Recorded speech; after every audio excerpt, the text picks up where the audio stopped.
Halo, selamat petang saudara. Amerika Serikat dan Iran kini tengah menjajaki perundingan lanjutan setelah sebelumnya gagal menemui kesepakatan pada pekan lalu. Namun di tengah upaya itu muncul kekhawatiran Israel berpotensi mengganggu pembicaraan damai. Lalu apakah negosiasi putaran kedua ini antara Amerika Serikat dan Iran bisa mengakhiri perang di Timur Tengah? Sorotan lain di Sapa Indonesia Malam. Sementara itu Amerika Serikat belum menetapkan batas waktu terkait blokade militer di Selat Hormuz. Iran pun meradang dan mengancam balik akan memblokir jalur ekspor dan impor di seluruh wilayah Teluk Persia, Laut Oman, dan Laut Merah jika Amerika Serikat tidak mencabut blokade terhadap pelabuhan-pelabuhan Iran. Bagaimana kekuatan militer Iran dalam merespons ancaman Amerika Serikat dan siapa yang dirugikan dan diuntungkan dari blokade ini? Selengkapnya kami bahas di Sapa Indonesia Malam bersama saya Mahasiswa Tarigan. Dan saya Harjuno Pramutito, kita jelang Sapa Indonesia Malam selengkapnya di Kompas TV, independen, terpercaya.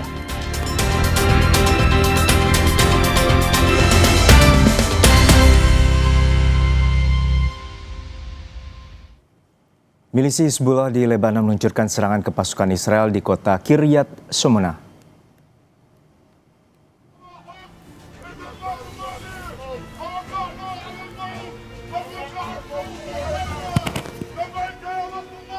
Media di Lebanon, Al-Manar TV melaporkan Hizbullah merilis video serangan ke kamp tentara Israel. Hizbullah menghujani posisi IDF dan area permukiman di Kiryat Shmona dengan rentetan roket. Bahkan dilaporkan berhasil menembus pertahanan udara. Serangan ini dilakukan dalam rangkaian eskalasi seringkali sebagai respons atas serangan udara Israel ke wilayah Lebanon Selatan. Serangan dilakukan di tengah upaya perundingan yang dimediasi Amerika Serikat. صاحب الزمان يا فاطمة الزهراء يا حيدر الجبار يا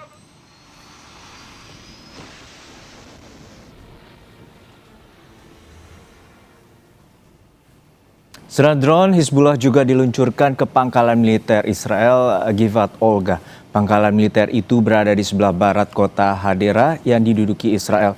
Perang di perbatasan Lebanon Selatan kembali memanas sejak Hizbullah meluncurkan serangan pada 2 Maret sebagai dukungan kepada Iran yang dibombardir Israel dan Amerika pada tanggal 28 Februari lalu.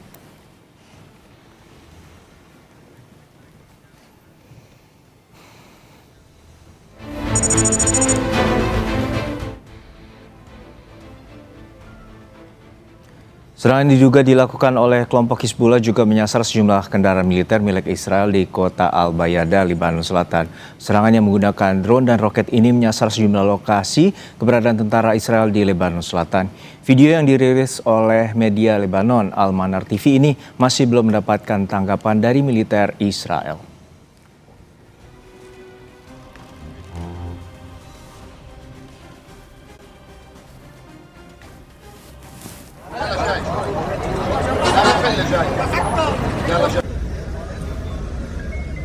Sebuah kendaraan hangus terbakar di Jalan Raya Jieh, Selatan Beirut pada hari Rabu waktu setempat.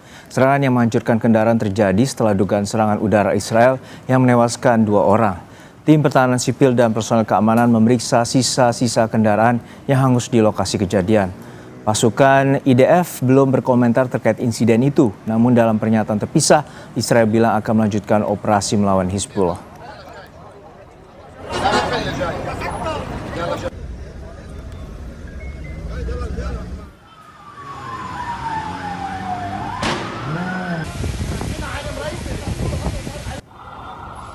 Kepala Staf Umum Militer Israel atau IDF mengunjungi divisi ke-162 di Lebanon Selatan. Dalam kunjungan ini, Kepala Staf Umum bertemu sejumlah komandan senior dan melakukan observasi langsung serta penilaian situasi. IDF mengklaim serangan yang diluncurkan membuat Hizbullah melemah dan terisolasi di Lebanon.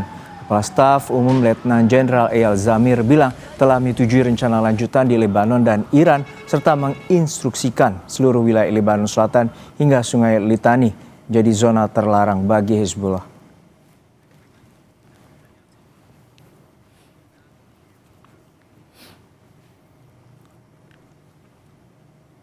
Di tengah negosiasi dengan Lebanon, militer Israel tetap menggempur pasukan Hizbullah di kota Bin Jebel di Lebanon Selatan.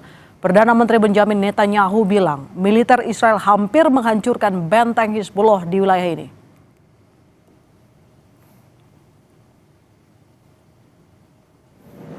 אנחנו עומדים להכריע את בן ג'בייל, אנחנו עומדים בעצם לחסל את המעוז הגדול הזה של חיזבאללה.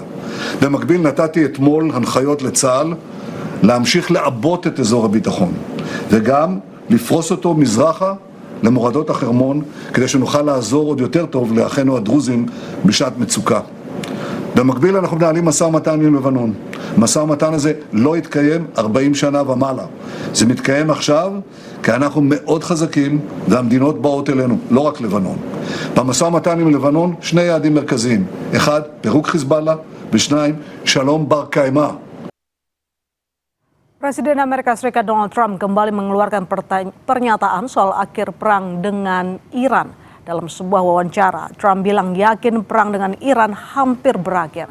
Trump menambahkan Iran sebenarnya kalah dalam perang melawan Amerika Serikat dan negara itu saat ini ingin membuat kesepakatan.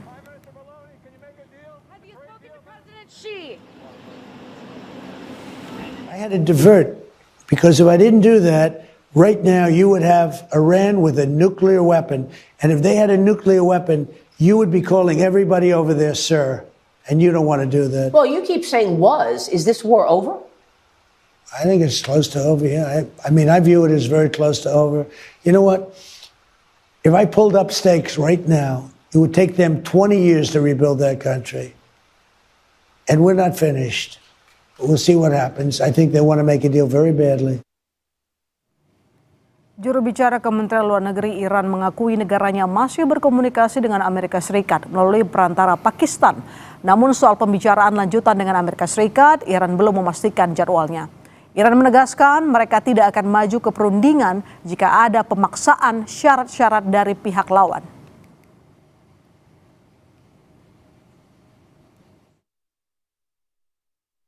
وارد مذاکره نمیشیم که شرط‌های آمریکا رو بپذیریم.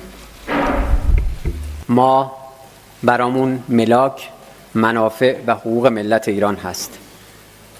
اگر مذاکره‌ای بر این اساس باشه که شرط یک طرف بر طرف دیگه تحمیل بشه، این اسمش مذاکره نیست. این اسمش دیکته است. تحمیل هست و میدونید که جمهوری اسلامی ایران، ملت ایران هیچ وقت چنین تحمیل و دیکته‌ای رو نمیپذیره. Di tengah alotnya negosiasi Amerika Serikat dan Iran untuk mengakhiri perang, muncul kekhawatiran sekutu Amerika Serikat Israel akan mengganggu upaya perdamaian. Presiden Turki Recep Tayyip Erdogan kembali memperingatkan Israel tidak boleh dibiarkan merusak gencatan senjata.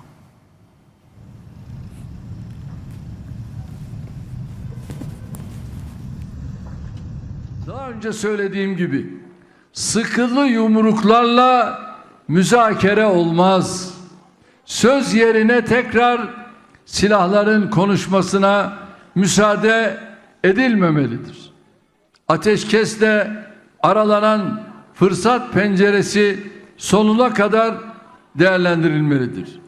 Bilhassa ateşkesten hiç hoşnut olmadığı bilinen İsrail hükümetinin süreci kundaklamasına izin verilmemelidir. Amerika Serikat belum menetapkan batas waktu terkait blokade militer di Selat Hormuz. Kebijakan ini dianggap Amerika Serikat sebagai bagian dari strategi Washington DC dalam menekan Iran di tengah konflik yang masih berlangsung.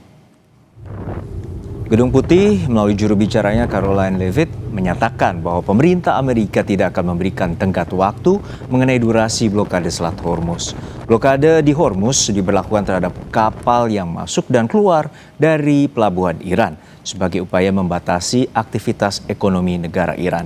Militer Amerika juga dilaporkan telah mencegat sejumlah kapal dalam beberapa hari terakhir, bahkan memaksa beberapa di antaranya untuk memutar arah. Never set timelines on behalf of the President of the United States, but with respect to the blockade, as you know, it has been fully implemented and it's being enforced against vessels of all nations entering or departing Iranian ports. And our U.S. forces in the region are supporting the freedom of navigation for vessels that are transiting the strait to and from non-Iranian ports. So I know some in the press were confused about that. We are supporting the freedom of navigation, just not with respect to any tanker or vessel that would benefit the economy of Iran as these negotiations continue. Kapal tanker minyak terhenti di Selat Hormuz akibat Amerika Serikat memblokade pelabuhan-pelabuhan Iran. Komando Pusat Amerika Serikat CENTCOM mengklaim operasi bersifat selektif hanya berlaku untuk kapal yang memasuki atau meninggalkan pelabuhan Iran. Kapal tanker Tiongkok Rich Terry dikabarkan telah melewati jalur pelayaran Selat Hormuz di tengah ancaman blokade Amerika Serikat. Kapal itu tercatat sebagai kapal pertama yang melewati Selat Hormuz sejak rencana blokade diumumkan, meski masuk daftar kapal yang terjerat sanksi Amerika Serikat.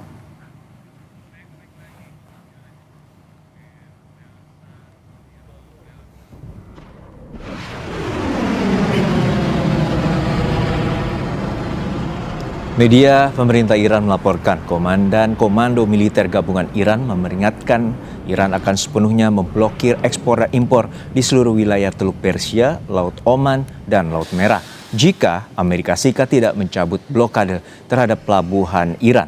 Iran menyebut blokade Amerika Serikat adalah pelanggaran gencatan senjata. Iran menegaskan akan mempertahankan kedaulatan nasionalnya.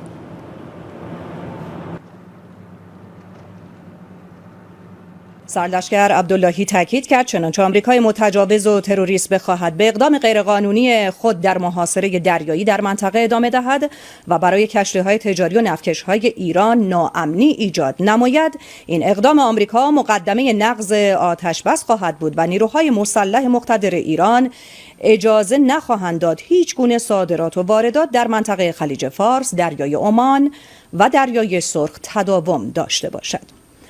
فرمانده قرارگاه مرکزی حضرت خاتم الانبیا تاکید کرد ایران برای دفاع از حاکمیت ملی و منافع خود با قدرت اقدام خواهد کرد. Usai jeda saudara, namun di tengah negosiasi kembali Amerika Serikat dan Iran muncul kekhawatiran Israel berpotensi mengganggu pembicaraan damai. Informasinya hanya di Sapa Indonesia Malam usai jeda.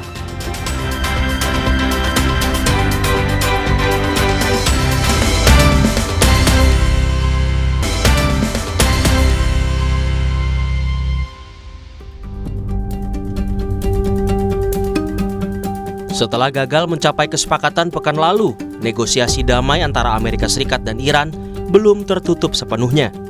Presiden Amerika Serikat Donald Trump membuka kemungkinan adanya pembicaraan lanjutan dengan Iran. Trump mengaku ada pihak Iran yang menghubunginya untuk membuat kesepakatan. Menurut juru bicara Gedung Putih, Caroline Leavitt, perundingan tahap 2 kemungkinan akan kembali digelar di Pakistan. Right now, I've also seen some reporting about the potentiality for in-person discussions again. Those discussions are being had, but nothing is official until you hear it from us here at the White House. But we feel good about the prospects of a deal. The president mentioned that in his interview yesterday. And it's obviously in the best interest of Iran to meet the president's demands. I think he's made his red lines in these negotiations very clear to the other side. And so we are continuing to see how these conversations go. Delegasi Pakistan datang ke Teheran guna merancang perundingan lanjutan antara Amerika Serikat dan Iran. Menurut media pemerintah Iran, Menteri Luar Negeri Abbas Araghchi mengikuti pertemuan pendahuluan dengan Kepala Staf Angkatan Darat Pakistan, Asim Munir, di Teheran. Juru bicara Kementerian Luar Negeri Iran mengakui negaranya masih berkomunikasi dengan Amerika Serikat melalui perantara Pakistan. Namun soal pembicaraan lanjutan dengan Amerika Serikat, Iran belum memastikan jadwalnya. Iran menegaskan mereka tidak mau maju ke perundingan jika ada pemaksaan syarat-syarat dari pihak lawan. خیر در مورد اینکه طرح آمریکا چه تناسبی با پیشنهاد دهبندی ایران داره، بله خب راجع به برخی از موضوعاتی که ما پیشنهاد داده بودیم اونها دیدگاه‌های خودشون رو مطرح کردن که از نظر ما غیر معقول و غیر واقع بینانه بود. خیلی سریع هم همونجا نظراتمون رو مطرح کردیم. موضوع جدیدی هم نبود. در مذاکرات قبلی هم با مواضع ما در این خصوص آشنا بودند که عمدتاً هم همون بحث هسته‌ای بود. Di tengah alotnya negosiasi Amerika Serikat dan Iran untuk mengakhiri perang, muncul kekhawatiran sekutu Amerika Serikat, Israel akan mengganggu upaya perdamaian. Presiden Turki, Recep Tayyip Erdogan, kembali memperingatkan İsrail tidak boleh dibiarkan merusak gencatan senjata. Daha önce söylediğim gibi sıkılı yumruklarla müzakere olmaz. Söz yerine tekrar silahların konuşmasına müsaade edilmemelidir. Ateşkesle aralanan fırsat penceresi sonuna kadar değerlendirilmelidir. Bilhassa ateşkesten hiç hoşnut olmadığı bilinen İsrail hükümetinin süreci kundaklamasına izin verilmemelidir. Amerika Serikat dan Iran kini tengah menempuh gencatan senjata selama 2 pekan mulai 8 April lalu. Dan kurang dari 1 minggu, gencatan senjata akan berakhir. Apakah Amerika Serikat dan Iran akan mengakhiri perang dengan sepakat berdamai?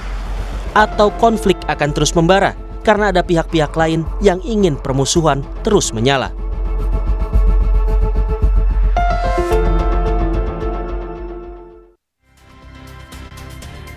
Ya saudara, apakah upaya negosiasi kembali Amerika Serikat dan Iran bakal terganjal dengan ulah sekutu Amerika Serikat? Kita akan bahas bersama dengan peneliti Asia Middle East Center, Mas Pizarro Ghazali Idrus, dan juga Mbak Fauzia Cempaka, peneliti senior Indo-Pacific Strategic Intelligence. Selamat sore. Sore, Mas Dino. Pizarro, dan juga Mbak Fauzia dari sambungan Zoom. Saya ke Mas Pizarro dulu. Mas Pizarro, bahwa ini situasi sulit, kompleks, dan juga sangat pelik. Bahwa kita mengetahui bahwa di tengah perundingan kedua, putaran kedua antara Amerika Serikat dengan Iran, namun situasi di Israel dan juga Lebanon Selatan ini saling gempur. Israel telah menyerang Lebanon Selatan dan juga sebaliknya retaliasi dari Hezbollah serangan 30 roket ke wilayah Israel. Untuk saat ini seperti apa sebenarnya potensi Israel untuk mengganggu upaya perdamaian antara Amerika Serikat dan Israel? Iya, dalam kamus politik luar negeri Israel mereka tidak mengenal kata damai.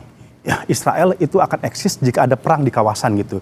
Dan ini doktrin yang sudah diadopsi oleh Netanyahu ketika masih menjadi oposisi melawan Yitzhak Rabin tahun 95 hingga kemudian menjadi Perdana Menteri tahun 96. Sejak itu Netanyahu punya prinsip bahwa tidak ada damai untuk perebutan teritorial, ya. Apalagi kita mengetahui bahwa Israel itu bukan hanya sekedar mau menyerang, dia ingin menganeksasi. Dia akan melakukan pola yang sama seperti terjadi di Gaza, di tepi barat, ya. Jadi klaimnya itu serangan untuk menghalau milisi, tetapi sebenarnya grand design-nya ialah pencaplokan seperti itu, ya. Dan kenapa visi ini dilakukan oleh Israel, ya? Karena mereka mengetahui betul mereka berhadapan dengan Lebanon yang tidak bisa dilakukan dengan negosiasi damai. Dan problemnya juga, ya, kalau kita melihat, ya, bahwa Hizbullah ini itu proksinya Iran. Jadi dia pasti akan mengikuti apa yang terjadi di Iran. Kalau Iran masih diserang, kalau negosiasi buntu dan gencatan senjata gagal, pasti kemudian perlawanan masih terjadi di wilayah Lebanon Selatan, ya. Ini yang kemudian sabotase yang dilakukan Israel itu sangat mungkin terjadi. Kan kalau kita lihat, ya, ini bahkan kita lihat Netanyahu itu juga bisa loh dia mengontrol Trump. Tadinya kan 10 rancangan Iran yang sudah disepakati untuk dibahas, tiba-tiba kan direvisi oleh Donald Trump. Donald Trump kemudian mengeluarkan satu poin bahwa negosiasi antara Washington dan Teheran itu tidak mencakup wilayah Lebanon, seperti itu, ya. Karena ini apa? Ini memang ada bisikan dari Netanyahu, itu juga untuk bergaining kepada Iran.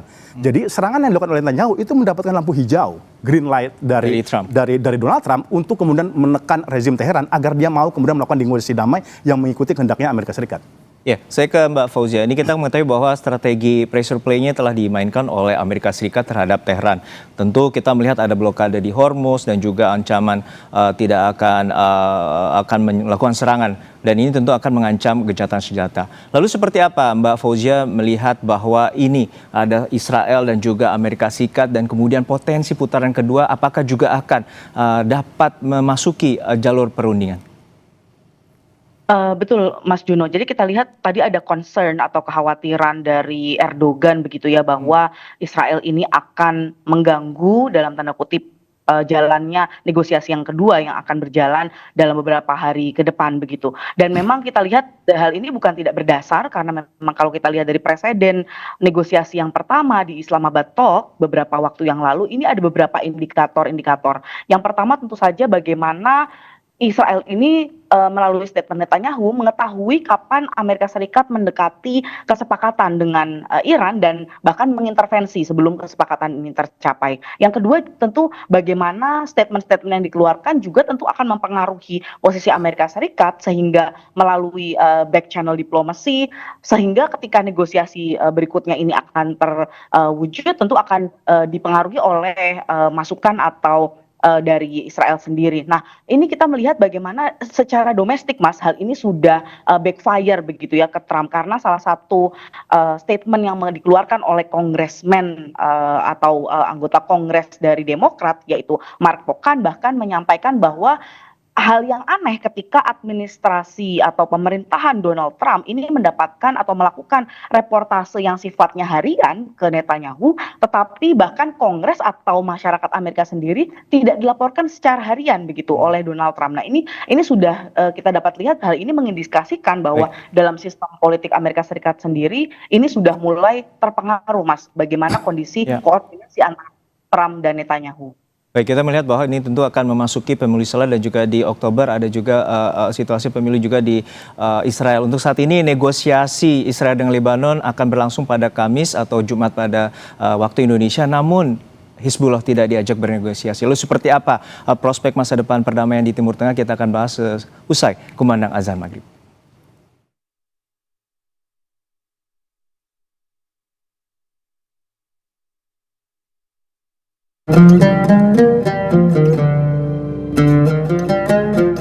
Allahu Akbar, Allahu Akbar, Allahu Akbar,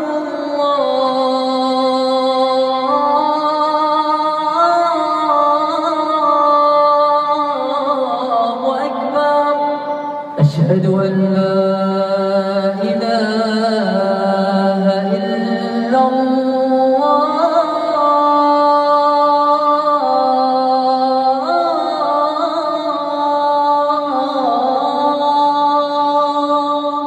أشهد أن لا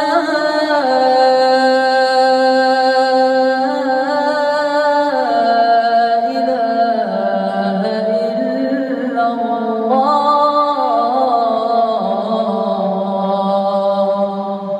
أشهد أن محمدا رسول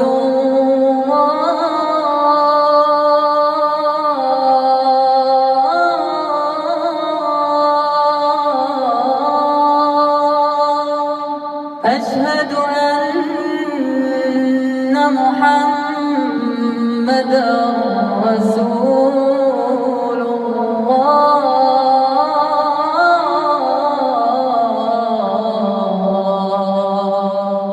حي على الصلاة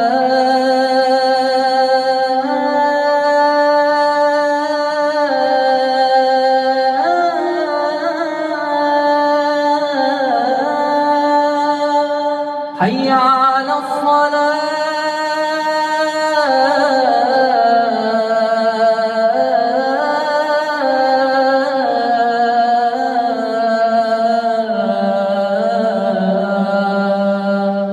حي على الفلاح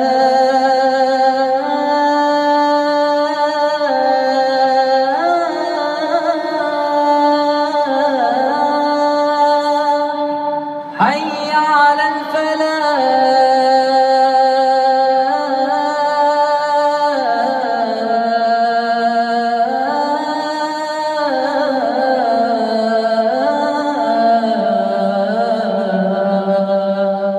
الله أكبر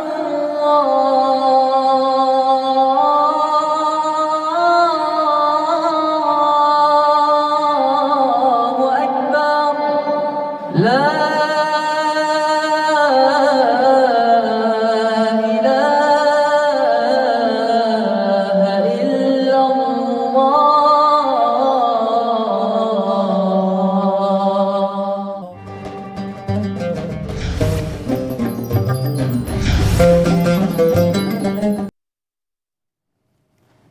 Kembali di Sapa Indonesia Malam. Untuk saat ini tentu upaya negosiasi kembali Amerika Serikat dan Iran bakal terganjal dengan ulah sekutu Amerika Serikat sendiri, yakni Israel. Lalu kita akan bahas kembali bersama dengan peneliti Asia Middle East Center, Mas Pizarro Ghazali, dan juga Mbak Fauzia Cempaka, peneliti senior Indo-Pacific Strategic Intelligence. Saya kembali ke Mas Pizarro. Mas Pizarro, untuk saat ini tentu situasi kompleksnya adalah Israel dan juga Hizbullah ini memiliki sejarah yang panjang karena dari manifesto tahun 1985 Hizbullah ingin menghancurkan Israel dan juga sebaliknya Israel ingin melucuti Hizbullah dan juga ingin menganeksasi wilayah Lebanon Selatan sebagai buffer zone. Dan resolusi ini telah terjadi sejak tahun 2000 dari 2006 dengan 1701 resolusi PBB 1701. Untuk saat ini seperti apa sebenarnya kemungkinan Hizbullah diajak untuk berpartisipasi dalam meja perundingan dengan Israel dan juga Lebanon? Akan sangat sulit ya Hizbullah akan dibawa ke meja perundingan untuk berdialog dengan Israel ya. Karena apa? Kita mengetahui Hizbullah selama ini tuntutannya ialah agar Israel menarik mundur dari Lebanon Selatan. Dia keluar dari wilayah Lebanon Selatan. Sedangkan Israel tidak mau kami ada di Lebanon Selatan karena dari wilayah perbatasan masih diserang oleh Hizbullah. Inilah kenapa resolusi nanti PBB tahun 2006 itu deadlock. Berbagai upaya meluncurkan diplomasi dan negosiasi itu selalu gagal mewujudkan perdamaian. Ada deeskalasi, ada declining konflik, tetapi tidak benar-benar memadamkan api konflik di antara mereka. Dan jangan lupa bahwa Hizbullah itu juga terkait dengan Iran. Selama Iran kemudian juga masih diserang, selama Iran juga masih diluncurkan serangan oleh Israel, maka disitulah Hizbullah akan melakukan perlawanan. Bukankah Mas Juno, perang yang terjadi antara Hizbullah dan Israel sekarang itu pasca Israel melakukan serangan kepada Iran. Padahal per November 2024 ada gencatan senjata oleh mereka ya, yang memang walaupun gencatan senjata itu rapuh, tapi minimal itu bisa menciptakan deeskalasi. Dan yang kedua ada faktor Palestina ya. Kita juga melihat bahwa kemudian ketika Hizbullah masuk melakukan peperangan dengan Israel itu juga respon atas operasi Tufan Al-Aqsa yang dilakukan oleh Hamas yang direspon oleh Israel untuk melakukan genosida Gaza. Jadi variabel-variabelnya terlalu banyak, tidak tunggal gitu. Itu yang kemudian akan sangat sulit membawa Hizbullah untuk melakukan negosiasi. Makanya kan tidak aneh ya, Naim Qasim ya kan sekjennya Hizbullah itu mengatakan kami tidak mau melakukan diplomasi gitu. Dan tetapi menariknya yang diajak diplomasi adalah pemerintah Lebanon. Yang sebenarnya itu bukan pihak yang melakukan konflik. Ini persis terjadi di Palestina. Israel didorong Amerika Serikat untuk melakukan negosiasi dengan otoritas Palestina. Padahal konfliknya itu di Gaza, bukan di tepi barat gitu. Nah inilah menurut saya menjadi hambatan yang sangat utama bahwa negosiasi antara Hizbullah dan Israel itu sulit tercapai, ataupun ketika mungkin besok pemerintah Lebanon untuk pertama kalinya kembali duduk satu meja dengan Israel, ada kesepakatan untuk misalnya, saya udah bisa lihat, ini kesepakatan adalah demilitarisasi Lebanon. Gitu, karena Hizbullah ya, karena tuntutan awal Israel dari dulu itu nggak pernah berubah. Hizbullah harus dilucuti. Persoalannya ialah Lebanon tidak punya kekuatan militer sepowerful Hizbullah. Bahkan bisa dibilang kan Hizbullah itu negara dalam negara, bahkan dia lebih besar dari tentara reguler Lebanon. Ini yang kemudian kan bukan kali ini aja Mas Juno, upaya untuk melucuti Hizbullah itu dilakukan oleh Lebanon, tapi selalu gagal.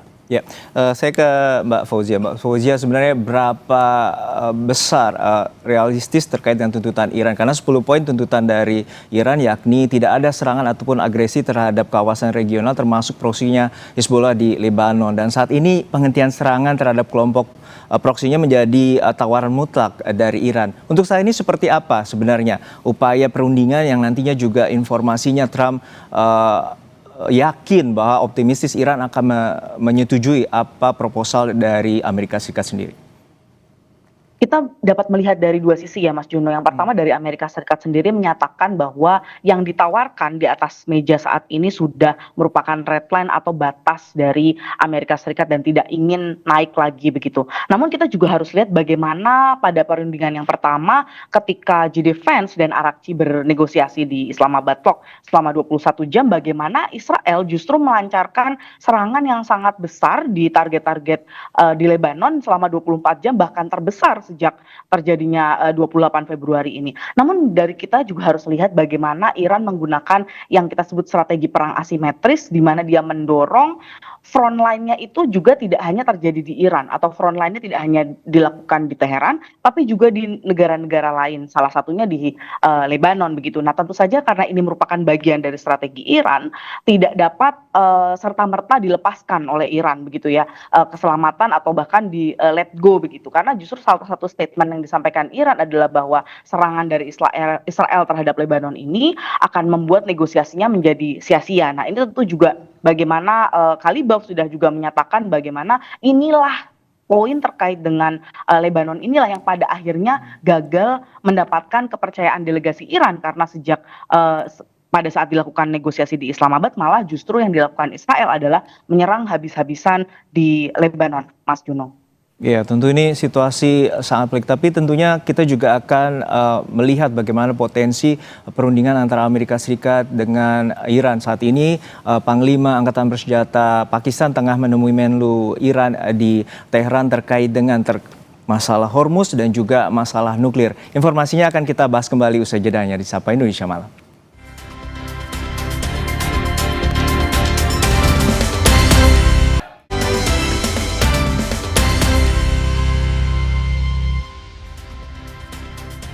Kembali di Sapa Indonesia Malam terkait dengan pembahasan negosiasi antara Amerika Serikat dengan Iran di putaran kedua dan seberapa besar prospek perdamaian terutama di kawasan Timur Tengah. Saya ke Mas Pizarro. Mas Pizarro, bahwa saat ini Panglima Angkatan Bersenjata Pakistan telah menemui langsung Menlu Iran Arakchi di Teheran terkait dengan prasyarat atau poin kesepakatan yang diajukan oleh Amerika Serikat terkait salah satunya Selat Hormuz dan juga terkait dengan pengendalian pengayaan uranium. Untuk saat ini seberapa besar sebenarnya Iran juga akan menerima terutama tawaran mutlak dari Amerika Serikat? Iya, ini menarik. Yang ditunjuk oleh Pakistan sebagai mediator itu panglima militer.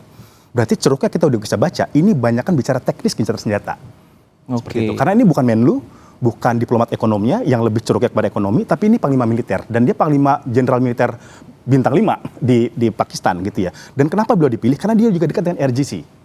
Ya, sebagai panglima militer ya, makanya dia relatif bisa diterima oleh Iran. Tetapi memang dan abis dari Iran besok dia ke Washington gitu. Artinya ini berbeda dengan yang ronde pertama, Mas. Ini kayaknya Pakistan tuh mencoba melakukan tur, tidak hanya tur Timur Tengah, tapi juga tur ke Washington dan ke Teheran. Artinya ini lebih serius ketimbang negosiasi kita yang pertama ya. Dan ini tampaknya akan ada mencari win-win solution di antara mereka ya, karena pas ronde pertama kita mengetahui masih standar yang tinggi. Biasanya kalau dalam diplomasi ketika masuk ke putaran kedua itu udah bicara mengenai menurunkan ego masing-masing dan menemukan titik kompromi.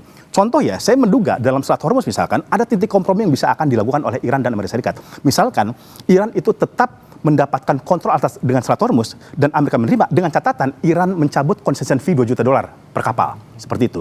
Tetapi Mas Juno, itu tidak selesai.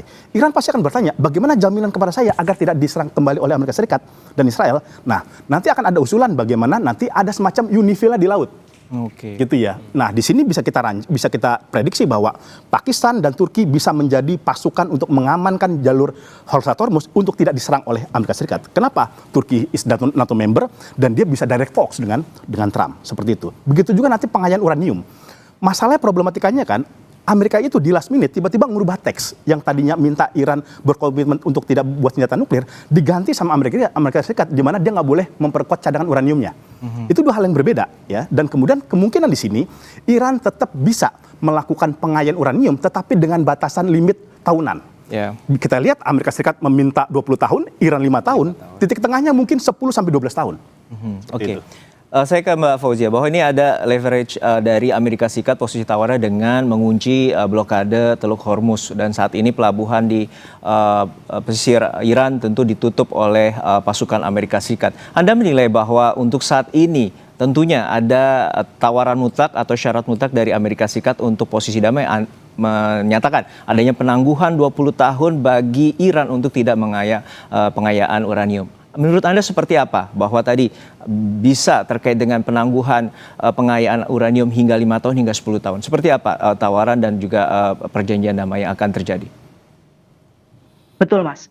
Mungkin kalau kita lihat bagaimana Iran ini sebenarnya sudah mengikuti apa pengawasan yang ditetapkan oleh IAEA begitu ya. Sehingga meskipun sampai saat ini kita tahu sendiri bahwa uranium yang dimiliki Iran ini indikatornya ada di 60%. Ketika kita bicara bahwa 60% ini memang masih dalam tahapan belum menjadi senjata nuklir begitu ya. Karena senjata nuklir itu angkanya sekitar di angka 90%.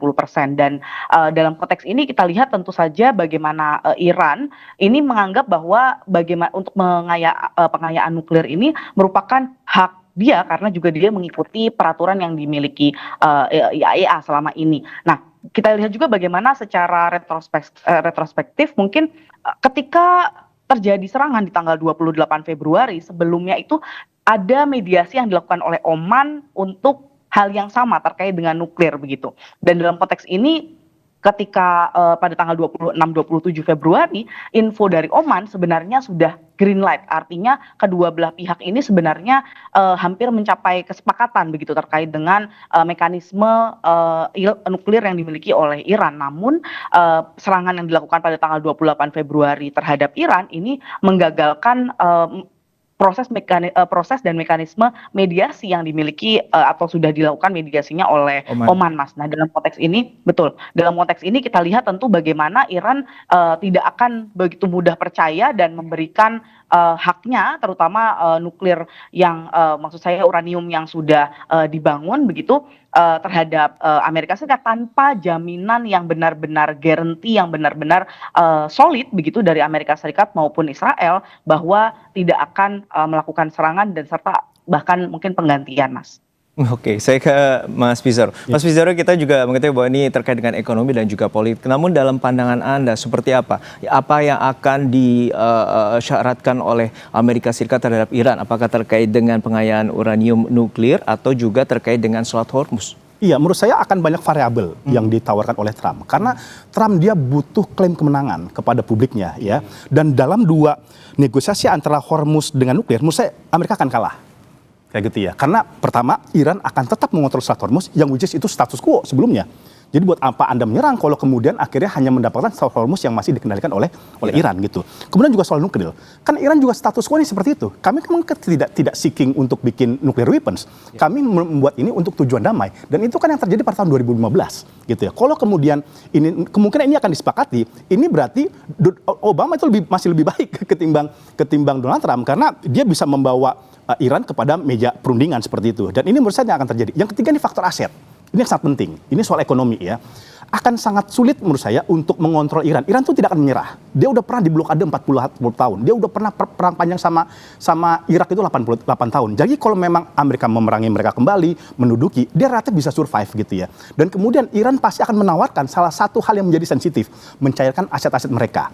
Ini akan jadi titik yang panas nih karena ada 100 miliar US dollar aset-aset Iran yang ditahan oleh Amerika Serikat dan sistem perbankannya. Dan kemungkinan kalau ada deal di antara mereka, mungkin 50% aset akan dikeluarkan oleh Amerika Serikat. Karena kalau 100% itu kemenangan bagi Iran gitu. Tapi ini jelas ini akan menjadi pukulan bagi Amerika Serikat karena Amerika Serikat nggak punya opsi, Mas Juno. Kalau dia mau perang berlanjut, pertama dia konsekuensinya tentara-tentara banyak yang tewas. Yang kedua, ongkos militernya sangat luar biasa sekali. Per hari saja 2 miliar US dollar. Ongkos yang dilakukan Amerika Serikat untuk melakukan perang dengan Iran. Apalagi kalau perang ini 5 tahun sampai 8 tahun. Apakah Iran siap? Kalau kita lihat perang melawan Irak, 8 tahun pun dia siap. Seperti itu.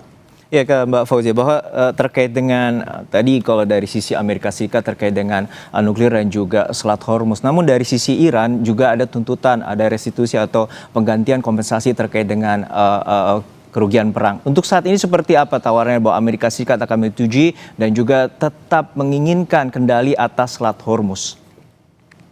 Ya Mas, kalau misalnya kita lihat bagaimana Iran saat ini sedang membuat yang disebut dengan regulasi Selat Hormuz berbentuk RUU ya Mas ya. Nah regulasi ini sebenarnya sifatnya adalah coercive bargaining chip atau bargaining untuk bertukar begitu ya. Dan sebenarnya ini bukan kebijakan permanen karena salah satu pertimbangannya adalah terkait banyaknya ranjau laut yang ada di dekat Oman begitu ya, Strait Hormuz yang lebih mendekat ke arah Oman sehingga alternatif yang ditawarkan oleh Iran adalah melewati yang perairan yang lebih dekat ke Iran. Nah, dalam konteks ini tentu saja ketika membebankan angka fee untuk lewat karena memang itu perairannya Iran begitu, tentu saja ini menjadi lebih valid di hadapan hukum internasional karena yang kedua juga kita lihat pada tanggal 4 sampai 6 April lalu terjadi diskusi bilateral antara Oman dan Iran begitu. Nah, tapi memang tidak dijelaskan secara spesifik apakah terkait dengan mediasi atau terkait dengan back channel diplomasi atau bahkan terkait dengan bagaimana mekanisme organisasi atau pembagian dan lain sebagainya yang terkait dengan Selat Hormuz. Jadi memang kalau saya lihat dari konteks ini, Iran sendiri memang juga tidak hanya menerapkan atau mempertimbangkan strategi terhadap pengontrolan Selat Hormuz secara de facto melalui fee dan yang dianggap sebagai restitusi penggantian, tapi juga secara berkoordinasi dengan negara-negara yang saat ini disampaikan oleh secara formal juga oleh Iran dan resmi bahwa yang hanya boleh mengatur Selat Hormuz adalah Iran dan Oman, bukan negara lain. Itu maksudnya untuk menyampaikan respon pada Amerika Serikat. Oke, terakhir ke Mas Pizarro. Anda optimistiskah dengan putaran kedua perundingan antara Amerika Serikat Israel? Apa saja Amerika Serikat dengan Iran, apa saja kesepakatan yang akan tercapai? Kemungkinan ada dalam 3 variabel utama. Ya, pertama mengenai Selat Hormuz, kemudian yang kedua mengenai nuklir, yang ketiga mengenai proksi. Ya. Spesifiknya? Ya, karena kita melihat dalam kemarin besok di Washington ada pertemuan ya dengan Libanon gitu. Spesifiknya menurut saya sekarang udah mulai dibahas masalah teknis, apakah kemudian Selat Hormuz kembali dalam kontrol Iran seperti itu ya. Tetapi Iran pasti dia minta jaminan. Dan jaminan itu kemungkinan akan ada pasukan-pasukan internasional untuk mengawal kepastian ini. Tetapi ini Mas Juno sangat sekali kuat. Apakah Donald Trump mau shifting dia ideologi diplomasinya? Selama ini Trump ideologi diplomasinya Iran harus menyerah, bukan mencari kesepakatan. Tidak mau kehilangan muka tentu. Tidak mau kehilangan muka. Kalau kemudian masih seperti ini, tidak akan ada kemajuan di dalam diplomasi. Seperti itu. Maka kita berharapkan ada standar ego yang diturunkan masing-masing untuk mencapai titik temu. Karena kalau ini terus berlanjut, harga minyak akan semakin naik, harga energi semakin naik, dan juga harga pangan juga akan melambung. Baik, tentunya kita juga melihat bahwa perang ini tidak akan menguntungkan semua pihak dan juga akan merugikan semua pihak terkait dengan ekonomi dan juga politik di kawasan Timur Tengah dan berdampak secara global. Tentu kita harapkan perundingan di putaran kedua akan menemui titik temu dan juga terjadi kesepakatan perdamaian antara Amerika Serikat dengan Iran. Terima kasih sekali lagi Mas Pizarro Ghazali, peneliti Asia Middle East Center, dan juga Mbak Fauzia Cempaka, peneliti senior Indo-Pacific Strategic Intelligence, telah berbagi perspektif bersama kami di Sapa Indonesia Malam. Sehat-sehat selalu Mas dan Terima Mbak kasih Mas Fauzia. Juno. Usai jeda saudara, Presiden Trump klaim dihubungi pihak Iran yang meminta perundingan tahap kedua. Pakistan sebagai mediator telah bertemu dengan Menlu Iran di Teheran, dan akankah perundingan kedua Amerika Serikat bakal terwujud? Urusannya sesaat lagi.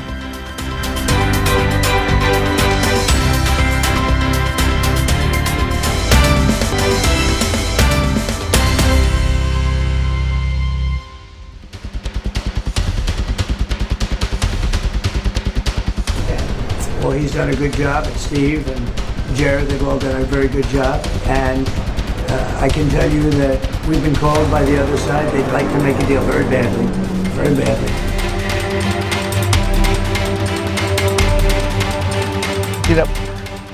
Tidak mungkin Iran yang minta untuk perundingan kedua. Itu nggak mungkin. Ini kan bluffnya Amerika, Trump kan dari dulu begitu, ya kan? Nah. Lebih dari itu resiko untuk berperang jauh lebih besar ya. Opsi yang lain selain perundingan kan berperang, dan berperang biayanya lebih besar. Karena dalam pandangan saya salah satu alasan kegagalan dari perundingan di Islamabad minggu lalu adalah wakil-wakil dari Amerika Serikat yang tidak kredibel dibandingkan dengan Iran. Misalnya Amerika Serikat.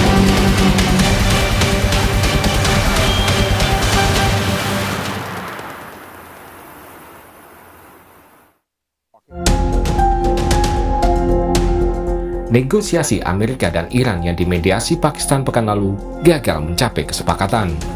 Namun, upaya diplomasi untuk kembali membawa dua pihak Amerika dan Iran ke meja perundingan terus dilakukan. Presiden Amerika Donald Trump mengungkap kemungkinan adanya pembicaraan lanjutan dengan pihak dari Iran. Ia mengaku telah ada pihak dari Iran yang menghubunginya untuk membuat kesepakatan. Well, he's done a good job, and Steve and Jared, they've all done a very good job. And I can tell you that we've been called by the other side. They'd like to make a deal very badly, very badly. They will never have a nuclear weapon. Iran, you marking it down? Iran will not have a nuclear weapon.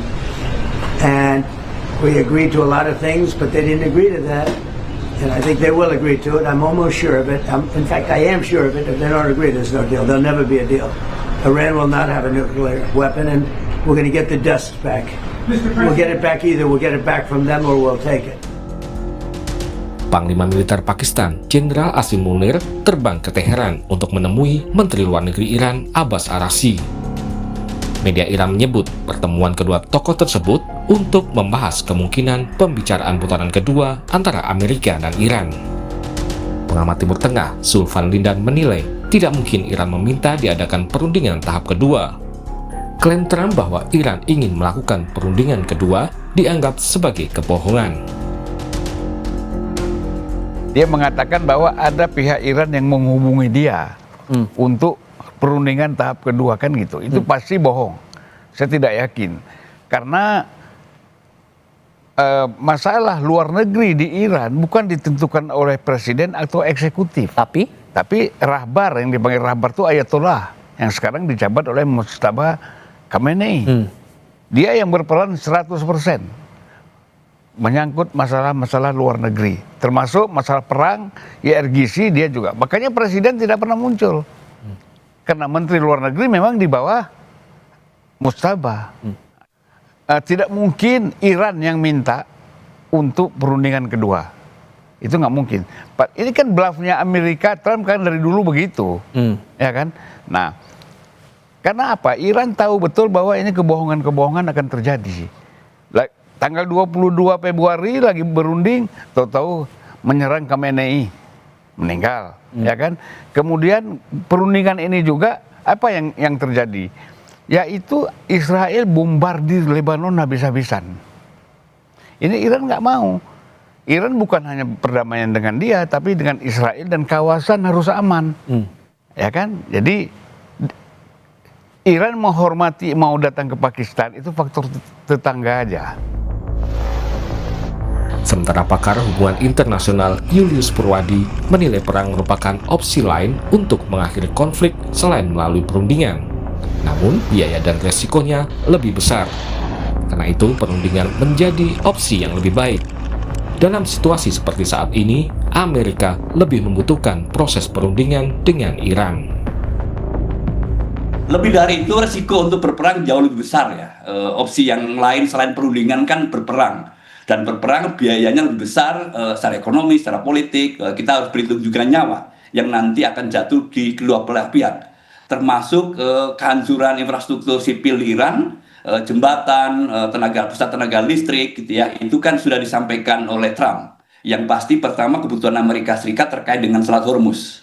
Itu satu ya, selain daripada soal pengayaan uranium.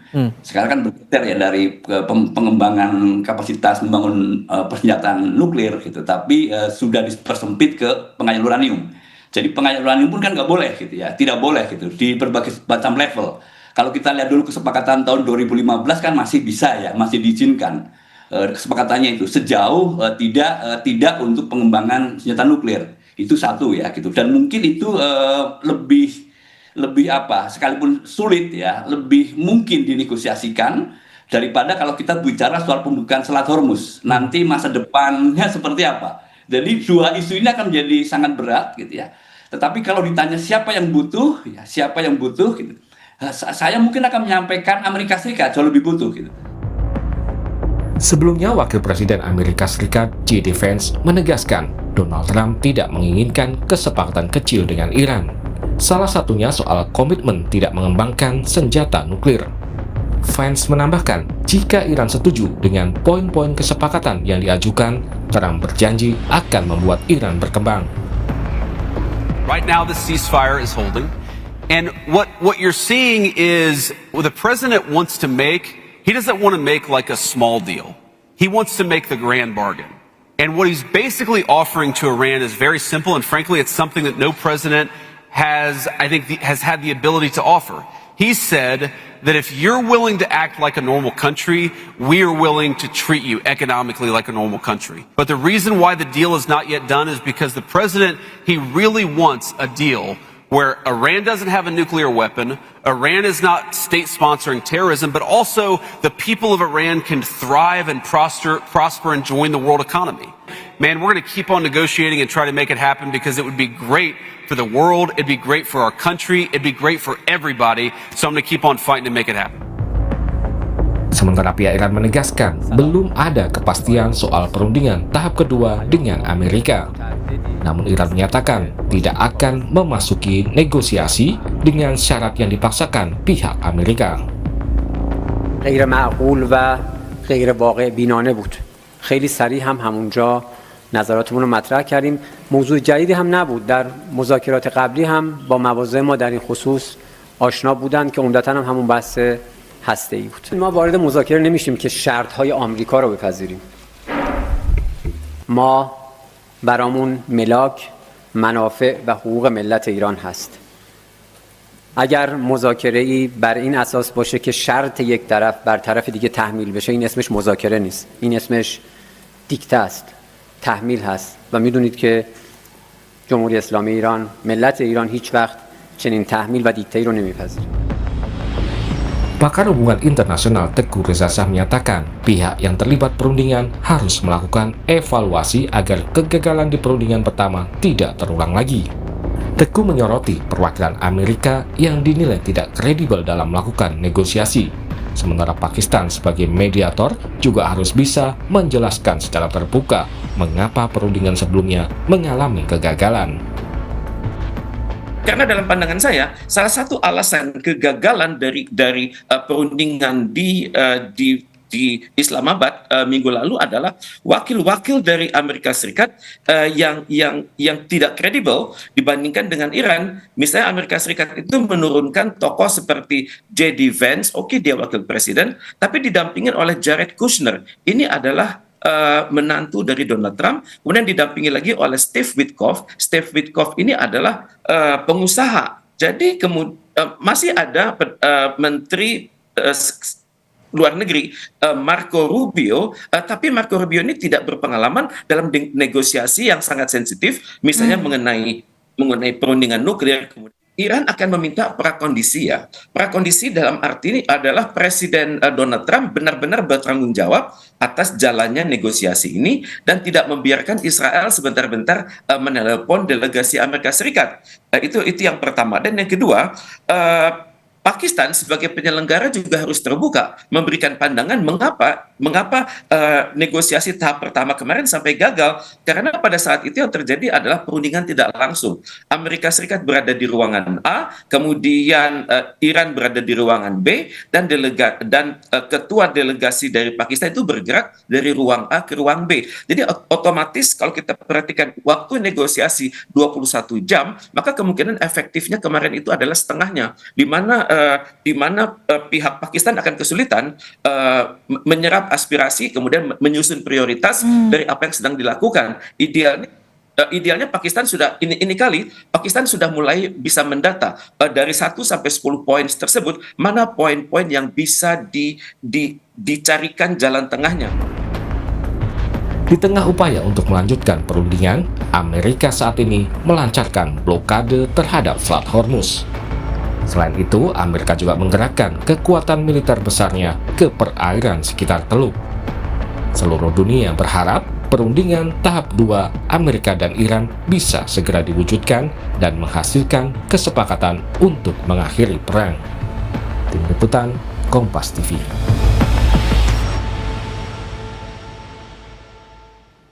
Ya, Saudara, Amerika Serikat belum menetapkan batas waktu terkait blokade militer di Selat Hormuz untuk menekan Iran di tengah konflik yang masih berlangsung. Pembahasannya usai jeda hanya di Sapa Indonesia Malam.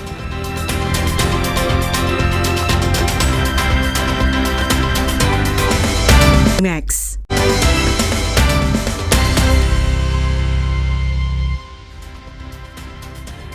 Anda kembali di Sapa Indonesia Malam. Saudara, Amerika Serikat belum menetapkan batas waktu terkait blokade militer di Selat Hormuz. Kebijakan ini dianggap Amerika sebagai bagian dari strategi Washington DC dalam menekan Iran di tengah konflik yang masih berlangsung. Gedung Putih melalui juru bicaranya Karoline Leavitt menyatakan bahwa pemerintah Amerika Serikat tidak akan memberikan tenggat waktu mengenai durasi blokade Selat Hormuz. Blokade ini di Selat Hormuz diberlakukan terhadap kapal-kapal yang masuk dan keluar dari pelabuhan Iran sebagai upaya membatasi aktivitas ekonomi negara tersebut. Militer Amerika Serikat juga dilaporkan telah mencegat sejumlah kapal dalam beberapa hari terakhir, bahkan memaksa beberapa di antaranya untuk berbalik arah. Never set timelines on behalf of the President of the United States, but with respect to the blockade, as you know, it has been fully implemented, and it's being enforced against vessels of all nations entering or departing Iranian ports. And our U.S. forces in the region are supporting the freedom of navigation for vessels that are transiting the strait to and from non-Iranian ports. So I know some in the press were confused about that. We are supporting the freedom of navigation, just not with respect to any tanker or vessel that would benefit the economy of Iran as these negotiations continue. Media pemerintah Iran melaporkan Komandan Komando Militer Gabungan Iran memperingatkan Iran akan sepenuhnya memblokir ekspor dan impor di seluruh wilayah Teluk Persia, Laut Oman, dan Laut Merah jika Amerika Serikat tidak mencabut blokade terhadap pelabuhan-pelabuhan Iran. Iran menyebut blokade Amerika Serikat adalah pelanggaran gencatan senjata. Iran menegaskan akan mempertahankan kedaulatan nasional.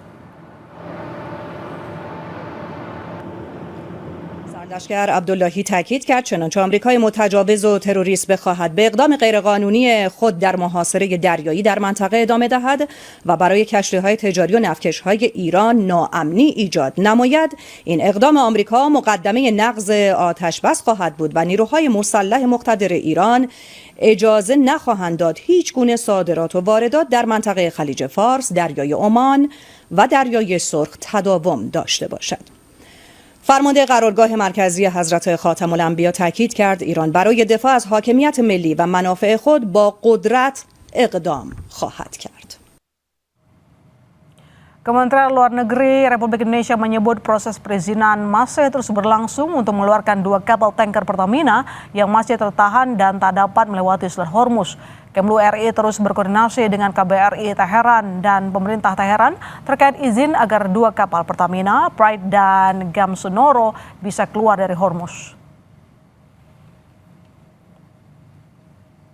Intinya proses perizinan ini masih terus berjalan, kita terus koordinasi erat antara Kemlu, KBRI Teheran, dan juga dengan Pertamina. Sekali lagi ya, proses perizinannya masih terus berjalan. Kalau ditanya negosiasinya ada progres, yaitu proses perizinan masih terus berjalan, dan apakah terkait overflight ini berpengaruh, kami tidak menerima laporan khusus terkait ada pengaruhnya di sini. Yang dapat kami tekankan sekali lagi, proses terus berjalan dan kita menunggu untuk detail mekanisme selanjutnya juga dari pihak Iran.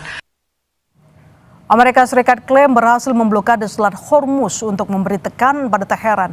Dalam 2 hari saja, saudara, Amerika sudah meminta sejumlah kapal untuk memutar balik dan menyusul sikap Amerika yang memblokade Selat Hormuz. Iran memperingatkan akan sepenuhnya memblokir ekspor dan impor di seluruh wilayah Teluk Persia, Laut Oman, dan Laut Merah jika Amerika Serikat tidak mencabut blokade terhadap pelabuhan-pelabuhan Iran. Pertanyaannya, apakah saling ancam melalui jalur laut akan membuat konflik semakin meluas, dan bagaimana perbandingan kekuatan Angkatan Laut Amerika dan Iran? Untuk membahasnya telah bergabung bersama kami Laksamana Purnawirawan Ade Supandi, Kepala Staf Angkatan Laut 2014 hingga 2018 dan pakar hubungan internasional Presiden University Teguh Resyansyah. Selamat malam Pak Ade, selamat malam Pak Teguh. Selamat malam, salam Indonesia. Oke, Pak Ade, saya punya pertanyaan begini. Kalau memang militer Amerika Serikat sudah sampai di Selat Hormuz, apakah Iran bisa menghadapinya? Apakah ini cukup menekan Teheran? Ya, kalau dilihat perkembangan sampai saat ini kan kondisinya kan masih tetap sifatnya menghangat kalau menurut saya, belum pada suatu kondisi yang ada korban ya, ada korban. Terutama yang ditakutkan dalam minggu belakangan ini adalah penggunaan ranjau ya. Karena kalau di susunan kekuatan battle of order antara Iran dan Amerika Serikat memang ada ketimpangan jauh ya. Ketimpangan jauh. Artinya Amerika Serikat memiliki semua susunan kekuatan untuk melaksanakan principal warfare at sea. Sedangkan untuk Iran tentu saja dia sebagai negara pantai yang landlocked ya, sebenarnya hanya memiliki akses ke laut di Teluk Persia, Teluk Oman. Kalau adu kekuatan militer memang Iran tidak unggul, tapi bagaimana dengan strategi upaya dalam langkah strategisnya Iran? Karena selama ini kan mereka cukup unggul ketika mereka mengandalkan Hormuz. Iya kan, kalau dilihat bahwa Iran ini kan memiliki 4 kekuatan ya dalam konteks pertama adalah peperangan ranjau laut ya. Di perairan sempit ranjau jelas sesuatu senjata yang sangat mengkhawatirkan bukan saja bagi lawan tetapi juga bagi dunia lain. Yang kedua adalah penggunaan kapal cepat fast attack craft. Dia memiliki rudal-rudal yang bisa menyerang kapal induk US yang dalam konteks silhouette reconnaissance-nya lebih besar daripada kapal kecil ya, sehingga dia memiliki satu bebasan ruang gerak untuk menembak perlu kendali. Yang berikutnya adalah juga armada semut ya, yang digunakan untuk menggunakan yang kekuatan yang dimiliki Iran untuk melaksanakan aksi tersebut didukung dengan namanya coastal defense. Yang berikutnya juga yang tidak kalah kecilnya dampaknya adalah asymmetric warfare yang digaungkan oleh Iran. Makanya tadi saya dengar bagaimana juga Iran akan menutup Laut Merah ya. Tentunya ini tidak mungkin dilaksanakan oleh Iran secara langsung, tapi menggunakan asymmetric warfare. Tentu saja para pendukungnya ya. Ya, koalisi misalnya dari Houthi dan sebagainya. Oke, baik. Saya ke Pak Teguh. Setelah Iran, sekarang Amerika Serikat memblokade Hormuz. Sebenarnya secara hukum internasional ini siapa? Mereka melanggar atau tidak? Karena sebelumnya Iran disebut-sebut oleh Amerika Serikat bahwa ya mereka melanggar begitu. Ya, Amerika Serikat juga sebenarnya melanggar kan, karena status selat internasional. Ya, karena secara hukum internasional, Selat Hormuz ini adalah jalur yang digunakan untuk pelayaran internasional antara dua laut lepas atau ZEE, yakni Teluk Persia dan Teluk Oman, sehingga berlaku hak lintas transit. Bahkan jika melintasi laut teritorial negara pantai harus mengabarkan. Dan kemudian sesuai dengan United Nations Convention on the Law of the Sea, maka kapal dan pesawat udara, baik sipil maupun militer, memiliki hak untuk melintas dengan cepat dan tanpa gangguan. Itu betul. Tapi Iran dan Oman memiliki kedaulatan atas wilayah laut teritorial mereka hingga 12 mil laut. Tetapi kedaulatan ini dibatasi oleh hak internasional untuk navigasi bebas. Cuma masalahnya Amerika Serikat bergerak di mana begitu. Kalaupun dia menggunakan navigasi bebas, dia tetap harus mengabarkan kepada negara-negara di sekelilingnya. Jadi dengan demikian, tindakan sepihak oleh negara pantai untuk memblokir selat itu juga bertentangan dengan hukum internasional. Jadi tapi di dalam situasi perang seperti sekarang, Iran dan Oman juga harus menghargai navigasi kapal yang netral sepanjang mereka menghormati negara di kiri kanan tersebut. Cuman masalahnya ini situasi sedang perang begitu. Iran tentunya merasa semua pergerakan itu mengancam kedaulatan dia. Kalau sudah mengancam kedaulatan dia, maka hukumannya adalah harus tegas. Tegas itu secara hukum internasional. Dan untuk itu Iran secara hukum internasional, dalam hal ini pasal 51 dari Piagam PBB berhak mempertahankan diri. Dan ini adalah hal-hal yang harus dibahas lebih lanjut oleh pakar-pakar hukum internasional. Karena jarang sekali pasal-pasal PBB itu diuji di lapangan. Tapi apakah cara Amerika Serikat ini mampu meningkatkan daya tawar mereka terhadap Teheran?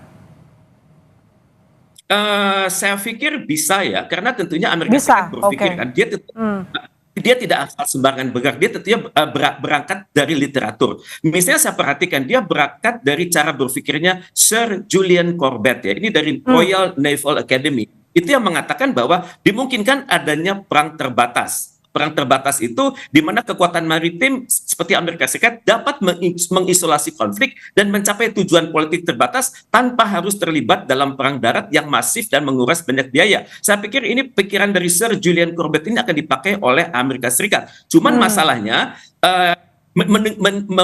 menuntut kerjasama yang erat antara angkatan darat dan angkatan laut. Dalam hal ini berbagai operasi gabungan. Karena itu Amerika Serikat melirik Inggris. Walaupun Inggris mengatakan saya tidak akan ikut campur. Tapi bagaimanapun juga kita harus perhatikan Angkatan Darat Amerika Serikat juga disiapkan dan mereka berada di USS Abraham Lincoln, kemudian berada di USS Gerald, dan mereka berada di destroyer dan support ships yang ada di sekitar Timur Tengah ini. Kalau menurut Pak Ade sendiri, saling ancam ini terutama yang disampaikan oleh Iran, apakah antara Amerika Serikat dan Iran hanya side war aja, omon-omon aja, atau sebenarnya mungkin akan diimplementasikan? Ya, kelihatannya ini menjadi suatu polemik yang berkepanjangan ya, kalau dilihat dari kalau kedua negara ini bertempur secara real gitu kan, tentu saja dampaknya sebenarnya bisa ke internasional. Bagaimanapun juga dengan posisi 20% ya dari Teluk Persia untuk perdagangan minyak, tentunya akan mengganggu negara secara global. Apalagi kalau ditambah kemudian dengan Laut Merah. Oleh sebab itu sebenarnya kalau dilihat apakah Amerika ini hanya untuk mempertahankan mukanya untuk tetap eksis di situ gitu kan. Oleh sebab itu ya menurut saya sih dukungan dari Rusia dan Cina itu harus bisa mendukung proses untuk gencatan senjata ataupun ke arah perdamaian, karena ini kalau diperlama bukan hanya negara artinya Iran saja yang menjadi target daripada US, tetapi juga ada negara lain yang berkepentingan dalam konteks perdagangan minyaknya gitu kan. Dan tentunya juga menurut saya juga turunan dari minyak ini sekarang dampaknya sudah terasa. Misalnya ke plastik, kemudian juga paslin dan sebagainya, ini sangat mengganggu bagi kegiatan ekonomi umat manusia ya. Terima kasih. Oke, baik. Saya ke Mas Teguh. Mas Teguh, secara geografis sebenarnya apakah memang Hormuz ini bisa menjadi lokasi yang strategis baik bagi Iran maupun Amerika? Bagi Iran ya. Bagi Iran pasti ya? Ya bagi Iran pasti, karena ini dia berbicara tentang survival dan security kan. Tapi kalau buat Amerika yang memikirkan suatu perang terbatas, maka dia akan menggunakan semua titik-titik yang ada di sana, di mana semua titik-titik itu dapat berada di sekitar Teluk Persia, di Teluk Oman, dan di Laut Arab, terutama sekali di Laut Arab yang hubungkan kapal tanker itu ke Samudra Hindia. Ini adalah titik-titik yang akan sangat dijaga oleh Amerika Serikat. Pertama, mereka menjaga kapal-kapal yang menginduk kepada Amerika Serikat, dan juga melindungi ini perniagaan. Karena kalau kita menginduk kepada teori-teori besar, misalnya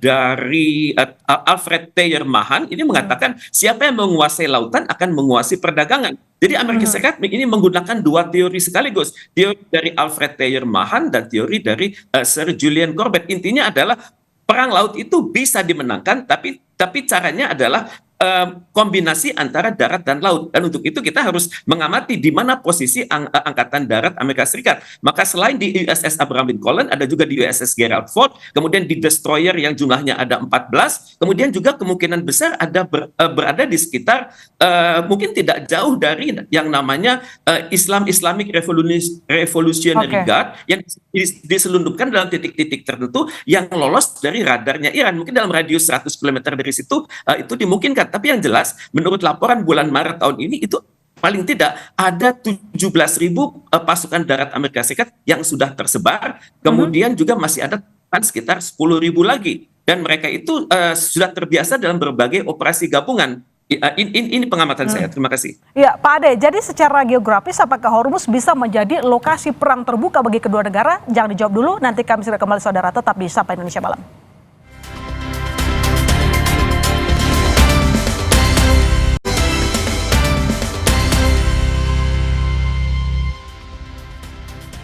Ya, Pak Ade, melihat letak geografis Hormuz, apakah bisa menjadi ladang terbuka perang, ataukah mungkin Amerika Serikat maupun Iran tengah mempertimbangkan opsi perang laut? Ya, terima kasih. Ini mungkin saya membuat adagium sendiri ya. Artinya gini, bahwa kawasan konflik di Teluk Persia, Selat Hormuz, dan Teluk Oman, itu kan ada 3 segmen itu kan. Yang kedua adalah ada median perbatasan masing negara di laut ya. Artinya karena Teluk berarti ada median garis perbatasan yang dibagi 2 di antara negara tersebut. Karena mulai dari dalam ada Kuwait, ada Qatar, kemudian Emirat, kemudian keluar ke ada Yaman ya. Kemudian utara adalah Iran, sehingga Iran memiliki wilayah laut yang lebih luas di dalam teluk itu. Yang kedua, memang dari pengertian yang dari dimensi wilayah tempur tersebut, saya mungkin kalau dikatakan perang terbuka mungkin terjadi, tetapi dengan analogi perang terbuka di tempat yang sempit dan padat gitu kan. Nah, ini masalah baru karena kan di daerah tersebut bukan hanya Iran dan Amerika Serikat, ada unsur-unsur dari negara-negara kawasan tersebut. Oleh sebab itu ini suatu hal yang menjadi polemik, menurut saya polemik dalam konteks dampak ditimbulkan bagi negara-negara yang berkepentingan untuk memperlancar ekonominya yang berbasis pada energi dari tersebut. Yang kedua adalah bagaimana juga peran Iran dalam konteks mengendalikan situasi di daerah tersebut.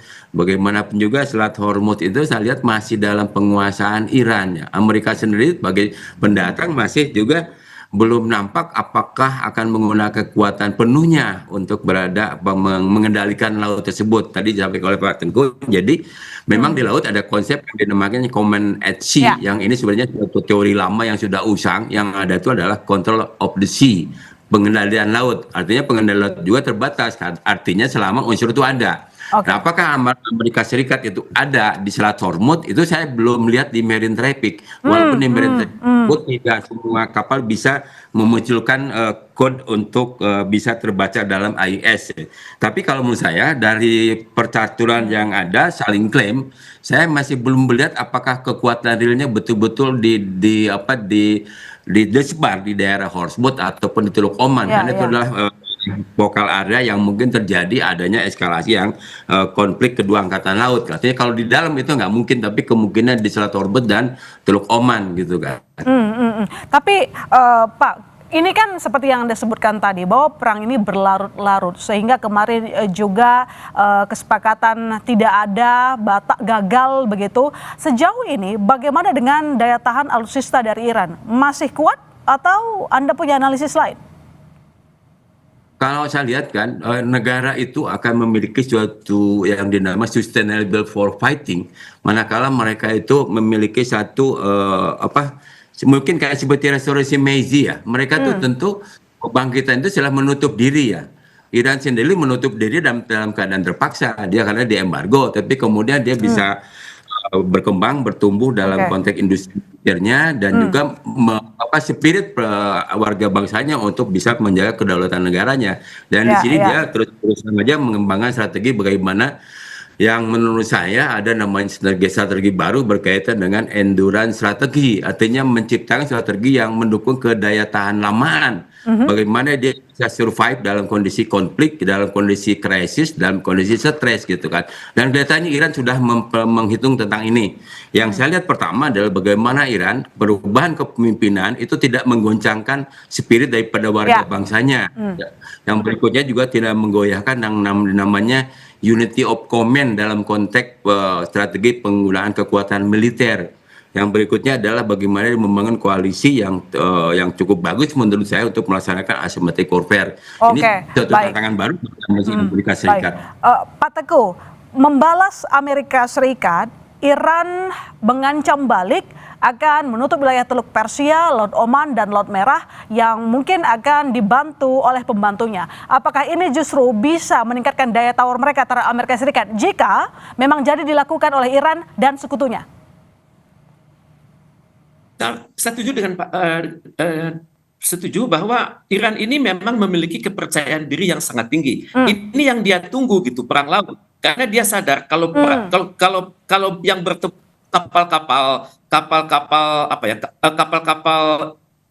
yang biasa di laut itu mungkin dia kalah, tapi dia sudah siap dengan serangan-serangan lewat peluru kendali, dan peluru kendali Iran itulah yang sekarang sudah dipanaskan gitu. Peluru kendali yang berjarak 150 km namanya Tondar 69, kemudian peluru kendali namanya Zolfakar berjarak 700 km, dan peluru kendali Shahab 3 yang berjarak 1300 km. Kalau Shahab 3 dan Zolfakar ini dibuat buatan Iran asli, maka Tondar 69 ini merupakan upgrading dari punya China. Iran sudah lama menunggu kapan dia diserang, karena dan untuk itu Amerika Serikat juga sudah berpikir sebelum terlibat dalam konflik langsung dia akan menyerang dulu bandar-bandar yang ada di situ, misalnya bandar apa, kemudian bandar Imam Khomeini dan bandar Bushehr. Jadi ini yang akan dilakukan selain perang selain langsung dengan Iran. Apakah nanti Amerika Serikat akhirnya bukan mengalah ya, tapi mungkin akan gentar dengan ancaman Iran, mengingat memang 3 wilayah tadi, salah satunya saja katakanlah Laut Merah. Laut Merah itu kan merupakan jalur perdagangan global 12%. Dan Amerika mungkin tidak secara langsung, tetapi dia adalah koalisi negara-negara yang melewati Laut Merah begitu. Apakah ini justru nanti akan membuat Amerika mundur sedikit? Mundur mungkin saja, karena Amerika Serikat tidak mendapat dukungan dari negara lain selain dari Israel. Maka Amerika Serikat akan mencoba-coba ya memainkan United Nations Security Council yang menyarankan bahwa Iran tuh jangan menyerang lagi wilayah sekitarnya. Dan untuk itu ya tampaknya Amerika Serikat akan mencoba menggunakan hukum internasional tersebut, ya, ini United Nations Resolusi nomor 2817 yang ini mengatakan jangan menyerang negara-negara di Timur Tengah. Dan tapi kan ini juga urusan negara Timur Tengah untuk berpikir apakah mereka akan bersama Amerika Serikat atau bersama Iran. Untuk itu saya perhatikan semua negara di Timur Tengah itu akan menahan diri. Mereka sangat khawatir bahwa kalau serangan Iran itu bisa melabrak langsung basis militer Amerika Serikat, maka tidak mustahil bisa menyerang basis-basis yang dimiliki oleh negara-negara di sekitar Timur Tengah tersebut. Oke, baik Pak Ade. Jadi kira-kira sejauh mana senjata Iran ini justru bisa berpotensi berbalik arah, merugikan mereka sendiri? Artinya kalau berbalik arah merugikan Iran, kayaknya sebenarnya enggak ya. Enggak ya? Oh, analisanya karena Pak? kan analisa saya bahwa seperti Pak Teguh bilang bahwa karena sebenarnya Iran ini kan sudah siap untuk menghadapi situasi yang mungkin unpredictable ya. Karena dengan eskalasi yang terjadi, saya dulu duga 20 hari lah. Artinya Iran sudah kehabisan logistik rudalnya. Ternyata toh dia enggak. Masih tetap dia survive dan bahkan bisa meluncurkan peluru kendali yang jaraknya cukup jauh ya. Dan termasuk menurut saya sangat surprise ya bahwa Iran bisa menembakkan peluru kendali dengan jangkauan 2000 km gitu kan. Artinya dari Iran, Teheran ataupun dari tempat di mana dia meluncurkan bisa sampai ke Iran, Israel gitu kan. Artinya kalau untuk jarak dekat dalam mereka mengamankan Selat Hormuz, saya kira Iran mungkin memproduksi lebih banyak lagi. Makanya yang saya bilang tadi bahwa coastal defense daripada Iran itu kita belum tahu berapa banyak dia membuat suatu jaringan peluncur balistik, peluncur rudal dalam tanah yang dia buat kan. Karena orang sudah paham bahwa dengan perkembangan satelit ancaman terdepan adalah bagaimana Amerika Serikat dengan teknologi tingginya itu bisa memahami semua silo-silo daripada penempatan peluru kendali. Jadi dan ini Iran sudah itu. Jadi menurut Anda langkah yang dilakukan oleh Trump belakangan ini hanya sekedar menyelamatkan muka saja, termasuk klaim bahwa sudah masuk ke Hormuz, memblokade Hormuz? Saya kira dengan atribut dia sebagai polisi dunia ya, dia tidak akan gampang untuk terus mundur ya. Karena bagaimanapun juga tetap buat tiap orang jadi leader, jadi pemimpin mempunyai satu ambisi. Apakah ambisi ini didukung oleh publik Amerika Serikat sendiri ataupun juga NATO sebagai koalisinya, itulah yang akan menyebabkan nanti akan mungkin seperti apa akhir daripada pertarungan di wilayah Teluk ini. Oke, baik. Terima kasih Pak Ade, terima kasih Pak Teguh telah bergabung di Sapa Indonesia Malam. Sampai jumpa lagi. Terima kasih. Saudara, sorotan lain di Sapa Indonesia Malam, sebuah helikopter yang membawa 6 penumpang dan 2 kru hilang kontak di daerah Kabupaten Sekadu, Kalimantan Barat.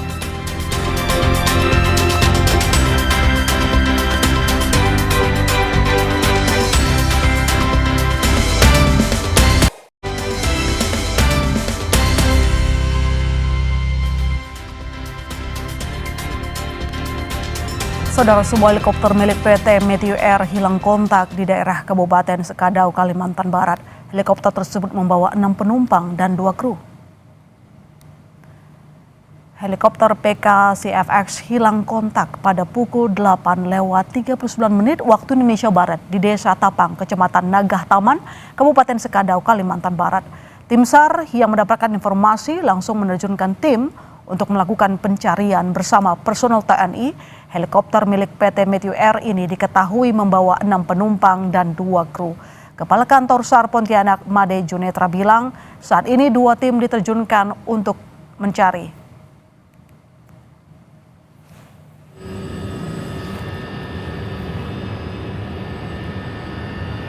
Kami berangkatkan selanjutnya anggota dari tim Rescue Polsar Sintang dengan jumlah 5 orang personil menuju lokasi untuk melaksanakan tindakan awal dan koordinasi dengan potensi yang ada TNI Polri yang ada di Kabupaten Sintang. Dan selanjutnya kami melaksanakan koordinasi dengan Lanut Spadio yang mana minta bantuan untuk menggerakkan heli yang mana pada pukul 13.10 itu digerakkan satu heli Super Puma dengan jumlah kru 4 orang, Kopas Guard 4 orang dan tim rescue kantor SAR 2 orang. Sampai saat ini, sore ini dapat kami update berita bahwa informasi yang ada masih nihil. Setelah melakukan pencarian dan pemantauan udara, tim menemukan serpihan yang diduga ekor helikopter PKCFX.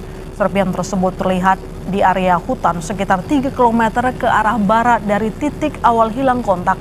Informasi itu kemudian diteruskan ke tim darat untuk memudahkan menuju titik lokasi. Bagaimana perkembangan pencarian helikopter Meteor Air yang hilang kontak di Kalimantan Barat? Kita akan tanyakan kepada Kantor SAR Pontianak, Imade Junetra. Selamat malam, Pak Imade. Selamat malam Ibu. Assalamualaikum warahmatullahi wabarakatuh. Waalaikumsalam warahmatullahi wabarakatuh. Terima kasih sudah bergabung bersama kami. Pak, jadi pertanyaannya, lokasinya sudah ditemukan sekarang? Saat ini Ibu dapat kami sampaikan terkait dengan pada pukul 13.10 lokal time tadi itu kan diberangkatkan satu unit helikopter Super Puma dari Angkatan Udara. Ya. Dengan jumlah 4 orang, Kopaskar 4 orang dan tim rescue kantor Pontianak adalah 2 orang. Setelah selesai itu landing 15 pukul lewat 18 menit. Itu kami melaksanakan debriefing, evaluasi apa yang dilaksanakan dan bagaimana situasi dan kondisi yang ada. Dari hasil tersebut, evaluasi tersebut ditemukan serpihan melalui udara. Kami sudah sampaikan tadi pada koordinat 0 derajat 10 menit, 34.20 detik Sierra, 110 derajat 45 menit, 37.2 detik. Itu ditemukan oleh yang seceng Kapten Kapten Ridwan sudah melaksanakan seceng kurang lebih 1-2 jam di lokasi, memastikan bahwa itu serpihan heli. Tetapi dengan situasi dan kondisi cuaca yang tidak mendukung, ditemukan titik koordinat tersebut, mereka kembali ke Pangkalan Lanut. Nah, itu kami melaksanakan briefing untuk pelaksanaan kegiatan operasi SAR besok pagi. Demikian Ibu. Baik, Pak Junetra, kami ingin mengonfirmasi. Jadi sebenarnya berapa orang yang dibawa pesawat tersebut? Helikopter, maaf. Kami dapat sampaikan terkait dengan info yang kami dapatkan itu kru 2 orang dan penumpang adalah 6 orang. 6 orang, itu totalnya 8 orang. Yang saat ini masih proses pendataan oleh tim kami yang ada di lokasi. Kami juga menunggu informasi dari pihak perusahaan biar betul data-data diakurat. Memang sudah pasti itu 2 orang kru dan 6 orang POB atau penumpang, itu berjumlah 8 orang. Demikian Ibu. Ya, jadi sebenarnya perjalanan helikopter tersebut dari mana mau kemana, Pak Junetra? Kalau kami lihat secara kronologis yang kami dapatkan itu 07 lewat 37 menit itu dari Kebun Melawi. Itu mereka sebenarnya mau ke Kuburaya area di Amawang sini. Sebenarnya kalau lihat 08.50 sudah sampai di lokasi, pada pukul 08.10 itu mereka lost contact. Dari lost contact tersebut ditangkap sinyal ELT dari spider tracker oleh pihak perusahaan menyampaikan koordinat awal kepada di Basarnas, dan kami melaksanakan koordinasi awal dengan RTC dan Lanut, yang mana itu juga kami proses terkait dengan rendahnya terbang heli dari ATC Spider tidak bisa mendeteksi. Dari Spider ini yang bisa mendeteksi. Pada saat koordinat awal yang kami dapatkan itu kami plotting, kalau istilahnya di Basarnas itu kami rencanakan kira-kira jarak di mana, jauh mana dari sini dan lain sebagainya. Itu karena dekat dengan Kabupaten Melawi atau Sintang. Kebetulan kami ada pos di Sintang, kami untuk tindakan awal pertama kami berangkatkan 5 orang dari Posat Sintang dan unsur TNI Polri yang ada di Kabupaten Sintang. Pak, bisa dijelaskan lagi kepada kami siapa saja penumpang helikopter itu? Kami belum bisa berani memastikan Ibu terkait penumpang tersebut. Nanti setelah ini kami akan komunikasi lebih lengkap. Yang jelas 8 orang jumlahnya, 2 orang kru dan 1 orang penumpang. Kebetulan nanti pihak perusahaan akan datang ke kami biar memastikan dengan salah nama itu risikonya besar, Bu. Iya, iya. Jadi setelah serpihan ditemukan, Pak, apa langkah selanjutnya? serpihan melalui udara ditemukan. Kami dari kantor SAR Pontianak sudah memberangkatkan tim dengan jumlah 17 personil, yang mana saat ini informasi kami dapatkan terakhir pada detik ini, mereka sudah ada di lokasi serpihan. Terkait dengan hal tersebut, mudah-mudahan tidak ada penyimpangan. Mereka saat ini melaksanakan proses, artinya menuju ke lokasi yang ditentukan yang kami sampaikan di titik koordinat tersebut, karena medan ini cukup terjal, apalagi malam. Bukan berarti mengamat bagi kami, yang jelas kami berusaha karena kami juga mengutamakan keselamatan dalam pencarian, begitu Ibu. Iya, jadi kendalanya adalah medan yang cukup terjal begitu ya Pak. Jadi apakah pencarian dilakukan lanjut hari ini sampai pukul berapa, atau mungkin akan di-pause dulu sehingga dilanjutkan lagi untuk besok? Karena medan yang terjal tadi seperti yang disebutkan terutama di malam hari. Kami tidak menutup close, Bu, cuman situasi dan kondisi yang ada di lapangan tetap berusaha secara maksimal. Kami sudah sampaikan tadi kepada tim, usahakan malam ini biar bisa sampai di lokasi, biar berita tersebut yang siur, yang mana lokasi tersebut yang disampaikan teman, karena sudah ada video viral yang disampaikan oleh tim-tim lain, itu kami tidak memastikan. Yang jelas kami akan yakinkan betul itu dari Basarnas yang menyampaikan. Nanti setelah itu baru kami sampaikan kepada media. Ya, selain unsur Basarnas, pihak mana lagi yang mungkin akan dilibatkan dalam melakukan proses pencarian? Kalau terkait dengan pelaksanaan pencarian, Ibu, adalah kalau kita sebut ini tim SAR gabungan. SAR gabungan ini adalah unsur TNI Polri, masyarakat, polisi yang ada, tidak menuntut komitmen kepada pihak perusahaan. Karena tidak akan bisa kita lakukan sendiri Basarnas sekali, walaupun ini karena keterbatasan juga kami personil. Terkait dengan tugas kemanusiaan yang kami laksanakan ini adalah tanggung jawab kita bersama, Ibu, yang mana didukung oleh TNI Polri, masyarakat, potensi SAR yang ada, baik itu pihak perusahaan. Itu belum bisa kami data, yang jelas saat ini barangkali tadi kami dapat informasi dari Danrem 121 itu sudah menggerakkan personil kurang lebih 240 personil. Ditambah dengan yang lain sudah ada mendekati 100 sampai 700 personil yang terlibat, Bu. Walaupun itu secara tidak langsung ke lokasi, itu tentunya mendukung kami, salah satunya Angkatan Udara, memberikan kami support, mendukung satu unit heli Super Puma untuk melaksanakan ciceng lewat udara.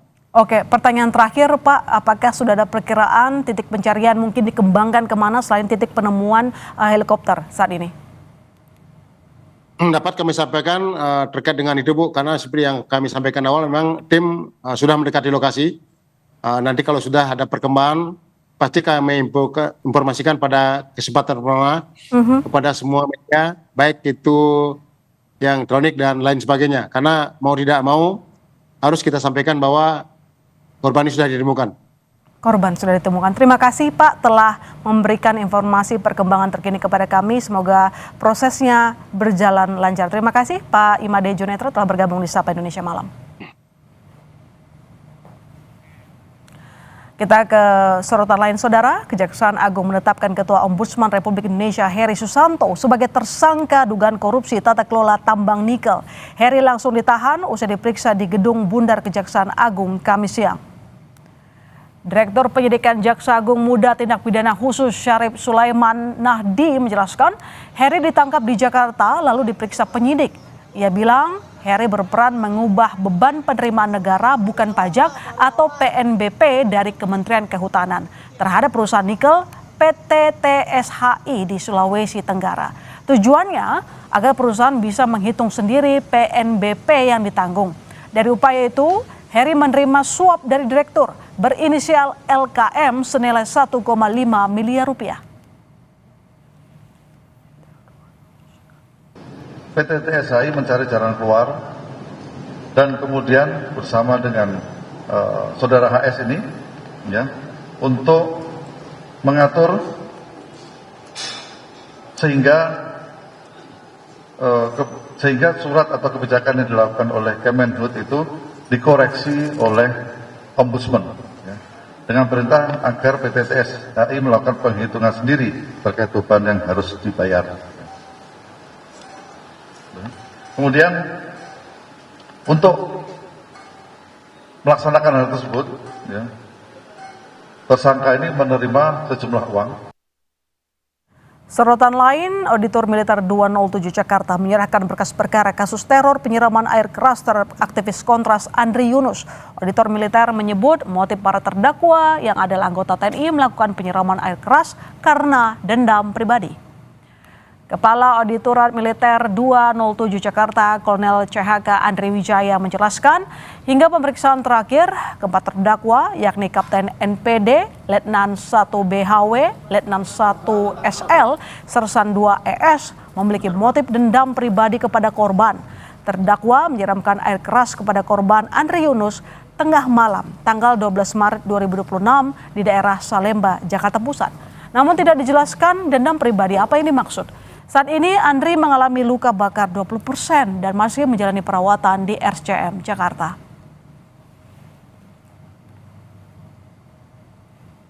Motif sampai dengan saat ini yang kami dalami melalui berita acara pemeriksaan bahwa motif yang dilakukan oleh para terdakwa ini masih dendam pribadi terhadap saudara AY ini.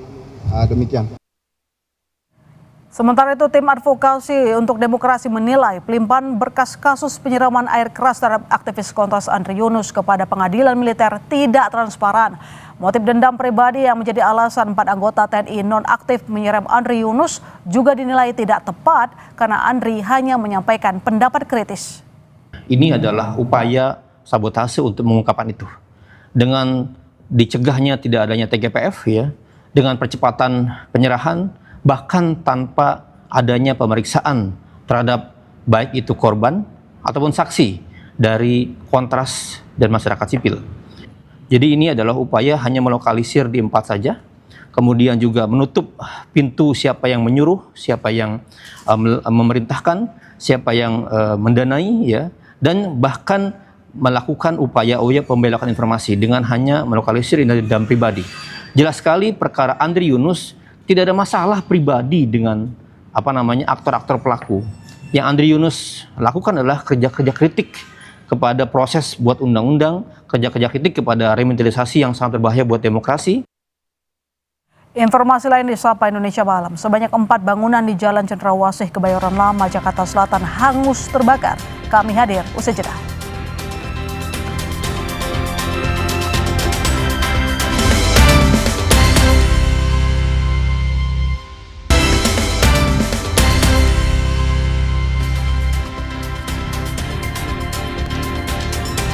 Kembali lagi di Sapa Indonesia Malam, Saudara. Sebanyak 4 bangunan di Jalan Cendrawasih, Kebayoran Lama, Jakarta Selatan hangus terbakar.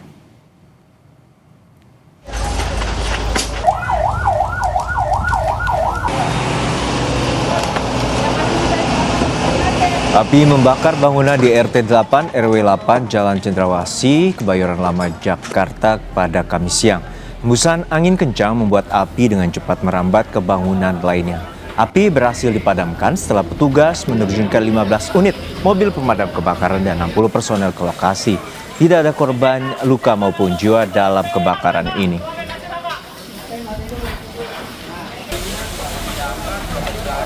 Yaitu dari rumah yang pertama itu dia keluar kayak konsleting listrik dan keluar asap hitam seperti itu. Merambat sangat cepat, sekitar 20 menit lebih itu sudah memakan 3 rumah. Untuk penghuni sudah dievakuasi oleh masyarakat setempat. Kita ke berita lain, seorang nenek 72 tahun ditemukan tewas dengan tangan dan kaki terikat, diduga menjadi korban perampokan. Jenazah Tarsiah, nenek berusia 72 tahun warga desa Rancaudik, Subang, Jawa Barat, pertama kali ditemukan suaminya pada Rabu malam. Saat ditemukan, jenazah Tarsiah tertutup kasur dengan tangan dan kaki terikat kain kerudung. Diduga Tarsiah menjadi korban pembunuhan dan perampokan setelah berada sendiri di rumah. Pasalnya uang puluhan juta miliknya dan emas yang dipakai di tubuh korban raib di gondol pelaku. Kasus dugaan perampokan disertai pembunuhan ini dalam penyelidikan Polsek Binong dan Polres Subang, Jawa Barat. Yang hilang uang Berapa? sekitar 30-an kurang lebih. 30 apa, Bu? 30 juta. Terus perhiasan yang ada di badan korban sekitar 50 lebih atau 50 gram. 50 gram lebih. Menteri Energi dan Sumber Daya Mineral Bahlil Lahadalia hari ini menghadap Presiden Prabowo di Istana Merdeka untuk melaporkan hasil kerjasama bidang energi dengan Rusia. Menteri Bahlil menegaskan Rusia berkomitmen untuk menyuplai minyak mentah pada Indonesia untuk memenuhi kebutuhan dalam negeri. Selain BBM, Rusia juga berencana berinvestasi membangun kilang dan storage minyak di Indonesia. Bahlil sekali lagi menegaskan bahwa pemerintah tidak akan menaikkan harga BBM subsidi hingga akhir tahun.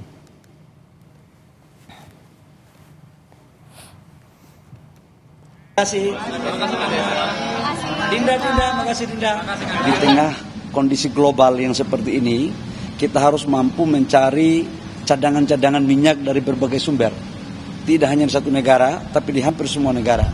Alhamdulillah kemarin atas arahan Bapak Presiden, sudah saya bertemu dengan Menteri ESDM dan utusan khusus daripada Presiden Putin.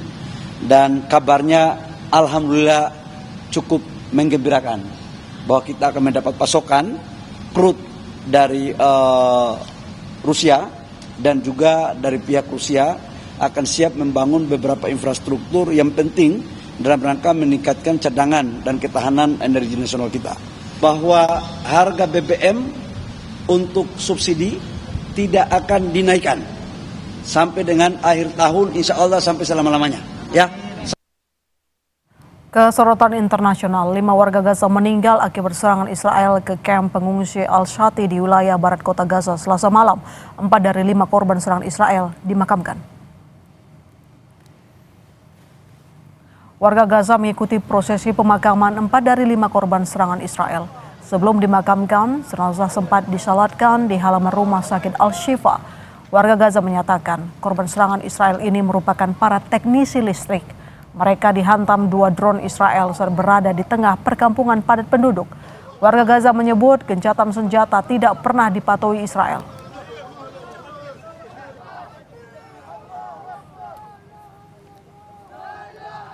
احنا بنحكي تقريبا 6 شهور في وقف اطلاق نار، هذا كاذب. ما فيش وقف اطلاق نار، يعني امبارح بس قطاع غزه فيه 11 شهيد من الصبح. وشفنا كلنا يعني الشهيد الطفل، يعني كل الشهداء اطفال، ما فيش حد زي ما بدعي العدو انه حد عسكري، كل اللي بيستشهدوا مدنيين قاعدين.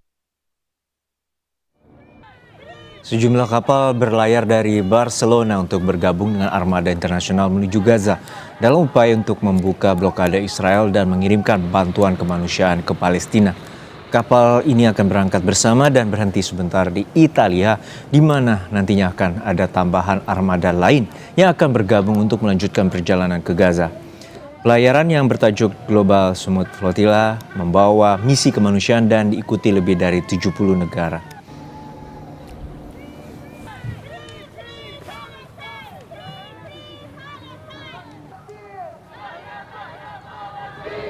Ya saudara, terima kasih Anda telah menyaksikan Sapa Indonesia Malam. Perbarui terus informasi Anda di Kompas TV dengan 3 botol air mineral 700 ml yang setara dengan 2 liter air untuk 1 hari penuh kesejukan. Saya masih Serta Regan. Dan saya Harjuno Pramudito, terima kasih, sampai jumpa.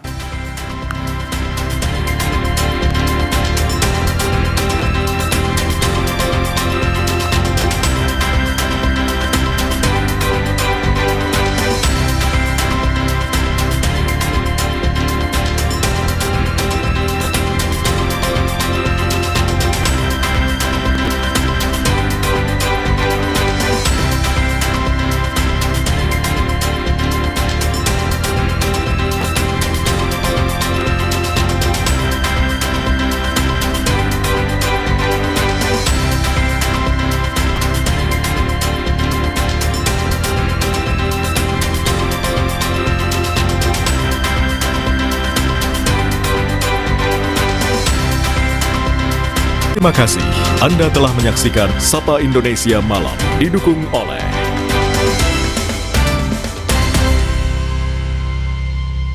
Eredivisie, Rem de la Creme kompetisi sepak bola Belanda.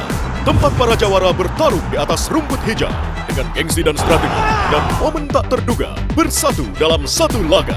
Diiringi riuh supporter yang mengguncang langit stadion, menghidupkan asa, mengincar 3 poin, mengejar supremasi. Rasakan Nyawa sepak bola Belanda berdetak di layar Anda. Eredivisie. Saksikan pada hari dan jam berikut live di Kompas TV. Sesaat lagi Anda akan menyaksikan Kompas Flash, didukung oleh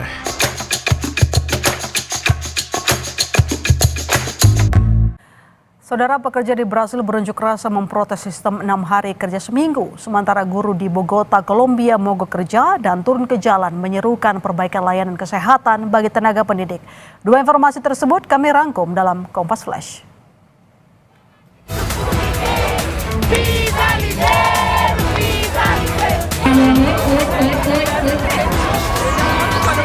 Para pekerja di Brasil turun ke jalan kota Sao Paulo menuntut diakhirinya sistem kerja 6 hari seminggu. Mereka juga menuntut 2 hari istirahat berturut-turut tanpa pengurangan gaji. Para pekerja menyatakan sistem kerja 6 hari seminggu telah meluas terutama di sektor